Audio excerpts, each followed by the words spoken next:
आता कि आपका नेक्स्ट रिलेशनशिप कैसा रहेगा, आगे जाके उसमें ग्रोथ होने की उम्मीद होगी या नहीं, देखते हैं। पहले आपके लिए आया है एस ऑफ कप्स की एनर्जी, जो इंडिकेट करिए किसी न्यू पर्सन को, यानी कि कोई न्यू पर्सन आएंगे आपकी रिलेशनशिप में। आपका रिलेशनशिप शुरुआती टाइम में बहुत इमोशनल रहेगा, इमोशनल सेटिस्फैक्शन रहेगा आपके रिलेशनशिप में। और ऐसा भी है कि आप दोनों गिफ्ट एक्सचेंज कर सकते हो। जब जब आप दोनों को एक दूसरे की हेल्प और सपोर्ट की ज़रूरत पड़ेगी, आप दोनों एक दूसरे को हेल्प भी करोगे और सपोर्ट भी करोगे। और देखते हैं, फिर है दिस सन की एनर्जी, जो इंडिकेट कर रही है कि आप दोनों को उम्मीद होगी कि आगे जाके आपके रिलेशनशिप में ग्रोथ होगी। आप दोनों एक दूसरे की कंपनी को एंजॉय करोगे, हंसी मजाक करोगे एक दूसरे के साथ। अगर आप पास्ट में किसी पर्सन के साथ ऐसे रिलेशनशिप में थे जिसमें आप एक अपनी फीलिंग्स को खुल के एक्सप्रेस नहीं कर पाते थे, पर आप इस पर्सन से खुल के बातचीत कर पाओगे। और देखते हैं, फिर है सिक्स ऑफ कप्स की एनर्जी, जो इंडिकेट करिए आप किसी जानकार के थ्रू मिल सकते हो, या तो आपका फ्रेंड इस पर्सन से आपको इंट्रोड्यूस कराएंगे, और या फिर अगर आपकी शादी के लिए, रिश्ते के लिए बातचीत कहीं चल रही है तो आपके कोई फैमिली मेम्बर इनसे इंट्रोड्यूस करा सकते हैं। और ऐसा भी है कि आप दोनों एक दूसरे से अपनी फीलिंग्स को शेयर करोगे, अपने बचपन की बातें एक दूसरे के साथ शेयर कर सकते हो। उसके अलावा आप अपने अफेयर्स और ये पर्सन अपने अफेयर्स आपसे शेयर कर सकते हैं। और देखते हैं, पेज ऑफ कप्स की एनर्जी, जो इंडिकेट करिए कॉल और मैसेज के थ्रू आप दोनों एक दूसरे से कनेक्टेड रहोगे।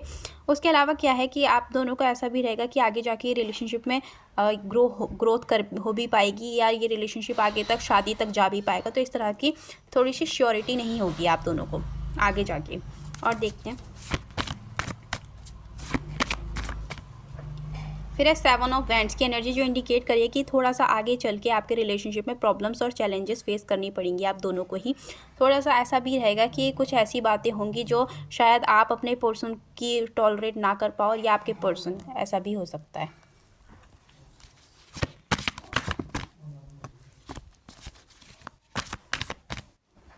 फिर है फोर ऑफ वैंड्स की एनर्जी, जो इंडिकेट कर रही है मैरिज के प्रेशर को, यानी कि या तो आप अपने पार्टनर पर प्रेशर डाल सकते हो शादी को लेकर आगे जाके, और या फिर आपके पार्टनर आपको प्रेशराइज करेंगे मैरिज को लेकर कि आप कमिटमेंट दो, उनसे शादी करो। और या जो पर्सन आपको एक दूसरे से इंट्रोड्यूस करवाएंगे, वो पर्सन आपको प्रेशराइज कर सकते हैं कि आप उस पर्सन से शादी करो। तो इस तरह की फीलिंग रहेगी दोनों की, और एनर्जी भी रहने वाली है। उसके अलावा क्या है कि ऐसा भी रहेगा कि फैमिली भी इन्वॉल्व हो सकती है आपकी रिलेशनशिप में आगे जाके। और देखते हैं, फिर है नाइन ऑफ वैंड्स की एनर्जी, जो इंडिकेट कर रही है अपनी गार्डेड एनर्जी को, यानी कि हो सकता है कि जब आप पे फैमिली प्रेशर बने, और या ये पर्सन आपको प्रेशराइज करें शादी को लेकर, तो आप अपने लिए बहुत प्रोटेक्टिव हो जाओ, यानी कि इतने आप श्योर ना हो अपनी फीलिंग्स को लेकर इस पर्सन के लिए। आपको ये रहेगा कि हाँ, आप इस पर्सन के साथ रहना चाहते हो, रिलेशनशिप चाहते हो, पर इतनी जल्दी शादी नहीं। तो इस तरह की आपकी फीलिंग रहेगी। आप दोनों में से एक पर्सन ऐसा रहेगा जो मतलब अपनी फीलिंग्स को लेकर श्योर नहीं होगा, एक तरह से मैरिज के लिए श्योर नहीं होगा, यानी कि कमिटमेंट से डरेगा। कोई ऐसा पर्सन होगा, या तो आप डरोगे, अगर आपकी ऐसी फीलिंग है कि आप जल्दी से अगर किसी का रिलेशनशिप में जाते हो तो आप जल्दी से किसी पर्सन को कमिटमेंट नहीं देते, तो ये चीज़ आपके साथ होगी कि आप अपने लिए गार्डेड रहने वाले हो, यानी कि आप चाहोगे कि ये पर्सन आपके साथ रहे तो, पर थोड़ा सा छुपा के रखना चाहोगे अपनी फीलिंग्स को और अपने रिलेशनशिप को। आप नहीं चाहोगे कि बस, आप चाहोगे कि आपके क्लोज्ड जो हैं सिर्फ उन्हें पता चले कि आप इस पर्सन को डेट कर रहे हो, इस पर्सन के साथ रिलेशनशिप में, बाकी खास ज़्यादा किसी लोगों को ना पता चले। तो आपकी ऐसी फीलिंग्स रहने वाली, यानी कि आप थोड़ा सा कमिटमेंट देने से आप डर सकते हो। और देखते हैं,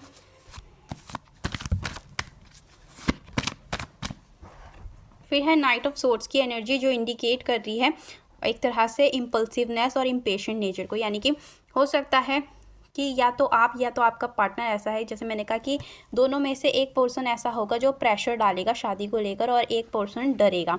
तो वो कोई भी हो सकता है, या तो आप या आपका पार्टनर। एक पर्सन बहुत जल्दबाजी मचाएगा कि अच्छा, अब हम रिलेशनशिप में, हम काफ़ी टाइम से एक दूसरे को डेट कर रहे हैं, रिलेशनशिप में हैं, तो अब तो शादी करनी चाहिए, वरना क्विट कर दो ये रिलेशनशिप। तो इस तरह का मेंटल प्रेशर बढ़ सकता है आपका या आपके पार्टनर का। अगर आप इस तरह से जल्दबाजी करोगे अपने पार्टनर के साथ, तो वो थोड़े से परेशान हो सकते हैं, और या आपके पार्टनर अगर इस तरह का प्रेशर बनाएंगे तो आपको परेशानी होगी। आपको ऐसा रहेगा कि ये इतनी जल्दबाजी क्यों कर रहे हैं, यानी कि एक तरह से उन्हें क्विक रिजल्ट चाहिए होगा आपसे। वो चाहेंगे कि आप जल्दी से जल्दी डिसाइड कर लो, या तो उन्हें पूरी तरह से छोड़ दो, और या उनसे शादी कर लो। तो इस तरह की आपके ऊपर प्रेशर बन सकता है। और देखते हैं, फिर है द हाई प्रिस्टिस की एनर्जी, जो इंडिकेट कर रही है कि आगे जाके आपके रिलेशनशिप में ऐसा रहेगा जिसमें प्यार भी होगा और झगड़ा भी होगा, यानी कि पॉजिटिविटी भी होगी और नेगेटिविटी भी होगी। आगे जाके धीरे धीरे आपके रिलेशनशिप ऐसा हो जाएगा जिसमें आप एक दूसरे से बातें छुपाने लगोगे, एक दूसरे से अपने जो सीक्रेट्स हैं उसे हाइड करोगे, और कुछ ऐसी भी चीज़ें हैं जो सच आपने पास्ट में छुपाए होंगे, यानी कि जब आप एक दूसरे को डेट करना शुरू करोगे तो ऐसा भी हो सकता है कि उस टाइम पे आप कुछ बातें ऐसी हैं जो एक दूसरे से शेयर ना करो, कुछ सच्चाई ऐसी होंगी जो एक दूसरे से पूरी तरह से शेयर ना करो, तो धीरे धीरे वो चीज़ें रिवील हो सकती हैं।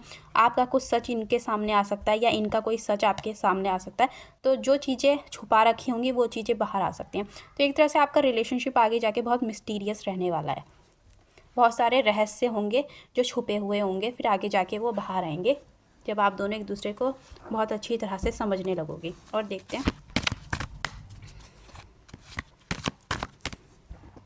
फिर है 7 ऑफ सोर्ड्स की एनर्जी जो इंडिकेट कर रही है, वही जैसे मैंने कहा था, ये एक तरह से कनिंग नेचर और एक तरह से एक ऐसी रिस्पॉन्सिबिलिटी से भागने को बताया जाता है।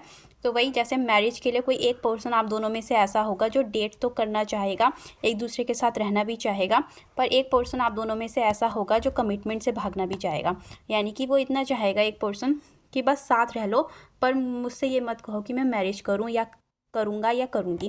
तो इस तरह की एनर्जी रहेगी, यानी कि कोई ऐसा पर्सन होगा आप दोनों में से, या तो आप या आपके पार्टनर, कि इस रिलेशनशिप को कंट्रोल तो पूरा करना चाहेंगे, मैनिपुलेट करेंगे अपने पार्टनर को, या तो आप ही कर सकते हो ऐसा कि अपने पार्टनर को आप मैनिपुलेट करो, अपने हिसाब से चलाने की कोशिश करो, पर आप ये ना चाहो कि वो आप पे कोई प्रेशर डालें या आपको परेशान करें, तो वो चीज़ आप नहीं पसंद करोगे, क्योंकि एक तरह से ये कार्ड धोखे को भी बताता है कि हो सकता है आगे जाकर आप दोनों में से एक पर्सन एक दूसरे को धोखा दे, तो ऐसा भी पॉसिबिलिटी है। या तो आप अपने पार्टनर को आगे जाके चीट करोगे रिलेशनशिप में जब वो आपसे शादी की डिमांड करेंगे, और या आप उनसे डिमांड करोगे मैरिज के लिए तो वो आपको चीट कर देंगे। तो ऐसा रहेगा आगे जाके आपका रिलेशनशिप। पर हाँ, शुरुआती टाइम में आपका रिलेशनशिप बहुत अच्छा जाएगा, एक दूसरे की कंपनी आप दोनों एंजॉय करोगे, एक दूसरे का खुश रहोगे, हैप्पी रहने वाले हो शुरुआती दौर में, पर आगे जाके रिलेशनशिप में ऐसे कुछ होने की उम्मीद है। तो ये थी मेरी रीडिंग। अगर आपको पसंद आई तो लाइक शेयर सब्सक्राइब जरूर करें। Thank you.